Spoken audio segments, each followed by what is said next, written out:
სურსათის ეროვნული სააგენტოს თანამშრომლებმა შიდა ქართლში მოქმედი ყველა საბავშვო ბაღი შეამოწმეს.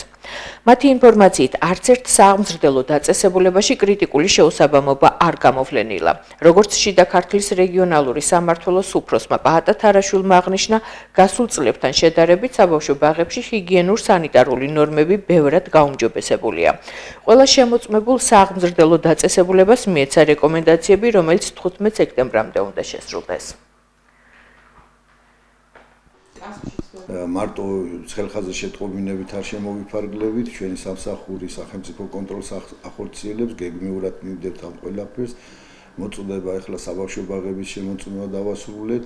ბაღები შიდა ქართლში 100-ზე მეტი ბაღი გვაქვს და სულ ყველგან გორის ბაღები გვაქვს დარჩენილი ნაწილობრივ, დანარჩენი ქარელი, კასპი და ხაშური ამოწურულია, მივეცით გონივრული ვადები.